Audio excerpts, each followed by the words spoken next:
안녕하십니까. 김재일의 설교 리뷰 14번째 시간입니다. 오늘은 최형 목사님 설교를 리뷰합니다.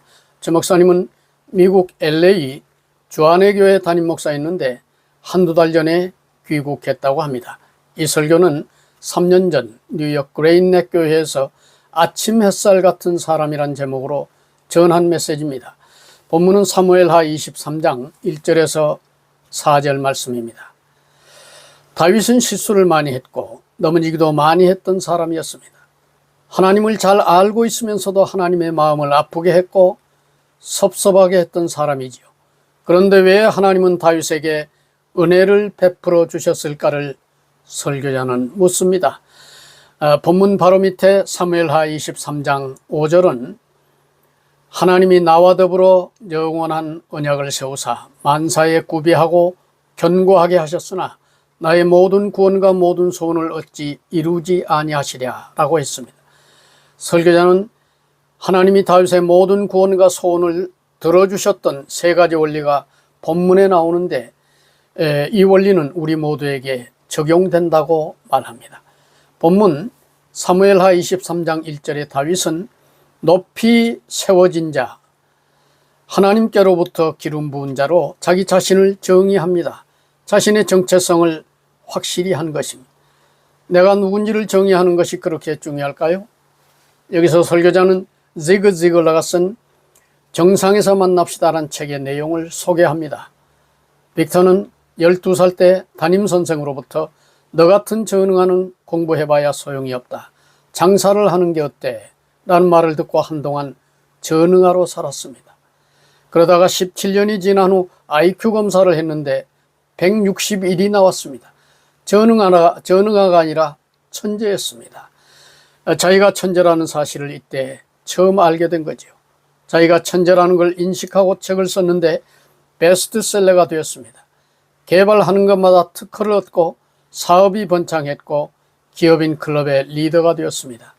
나를 어떻게 정의하느냐가 이렇게 중요합니다.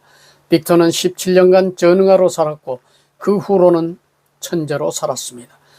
일제시대 김두한은 김똑강으로 건달, 깡패의 삶을 살았습니다. 그러던 중 소설가 박계주 선생은 김두한이 청산리 전투의 영웅 김좌진 장군의 아들임을 가르쳐줍니다. 김두한은 자기가 누군지를 알았고 그 후 그는 장군의 아들로서 정의와 나라를 위해 살아갑니다. 달라스 신학교 총장 찰스 스윈들은 삶의 태도는 너무 중요한데 그 삶의 태도는 나를 어떻게 정의하느냐는 정체성에 의해 결정된다고 했습니다. 정체성은 바로 삶의 태도를 결정한다고 설교자는 말합니다. 그는 하나님이 원하시는 대로 특정인을 정의하면 삶의 태도가 바뀐다고 말합니다. 사사기 6장 12절에는 여호와의 사자가 기드온에게 나타나 큰 용사여 여호와께서 너와 함께 계시도다 라고 합니다. 큰 용사라고 부릅니다. 15절 말씀대로 기드온은 나는 극히 약하고 작은 자로 자기 자신을 인식하고 있었는데 말이죠. 하나님은 사람을 쓰실 때 제일 먼저 그의 정체성을 확인시킵니다. 이것이 하나님의 방법이라고 설교자는 말합니다.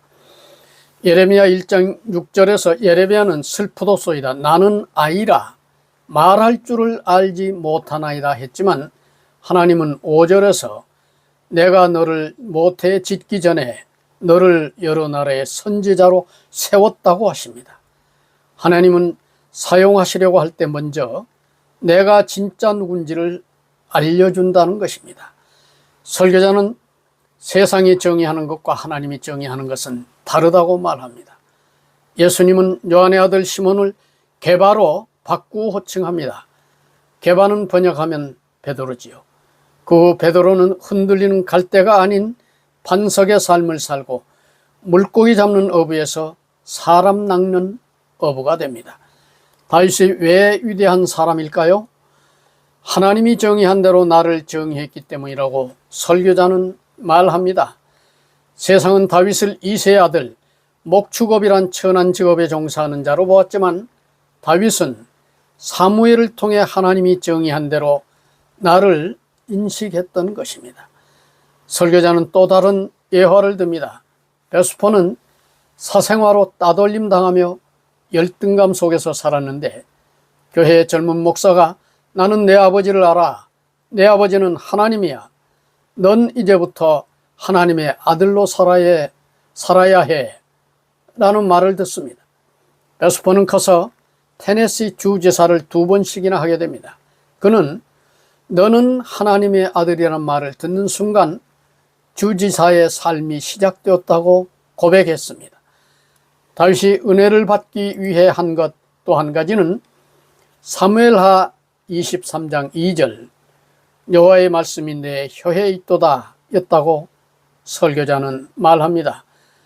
다윗의 말에는 하나님의 생각과 철학이 담겨 있다는 말이죠. 일생을 통해 다윗은 그의 혀를 통해 하나님의 생각과 철학을 계속 선포하면서 살았던 것입니다. 설교자는 다윗이 은혜를 입었던 세 번째 원리로 하나님을 경외함으로 다스리는 자라고 했습니다. 경외함이란 묵상하고 생각하고 말하는 것을 넘어 모든 도를 행하고 순종하는 것을 뜻합니다.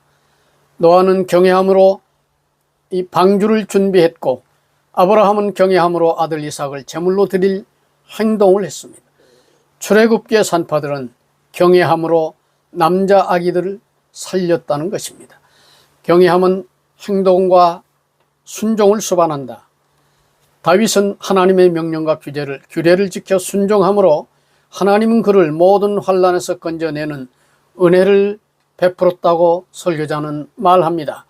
다윗은 내 감정과 자존심을 내려놓고 말씀 따라 순종함으로 구원의 복, 소원을 이룬 복을 받았다고 그는 설교를 마무리합니다.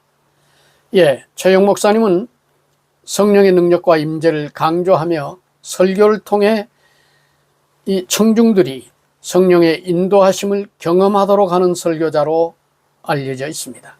그러므로 그는 영적 성장과 변화를 가져다주는 설교로 평가받고 있죠. 주 목사님은 이 설교에서 본문을 명쾌하게 분석해서 다윗이 하나님의 은혜를 받았던 세 가지 원리를 짚어냅니다. 깊은 사색과 영적 통찰력을 바탕으로 한 해석이었습니다. 주제가 손에 잡힐 듯이 선명해서 듣는 이에게 확신으로 와닿습니다. 그리고 현실에 효과적으로 적용하게 합니다. 빅터, 김두한, 찰스 스윈들, 기드온, 예레미야, 베드로, 베스퍼, 노아, 아브라함, 출애굽기의 산파들 이야기 등 설교 주제와 딱 떨어진 예화와 사례들이 메시지의 설득력을 높여줍니다. 이어 나오는 최 목사님의 은혜로운 설교를 시청하시기를 권장합니다. 감사합니다. 김재일의 설교랩이었습니다.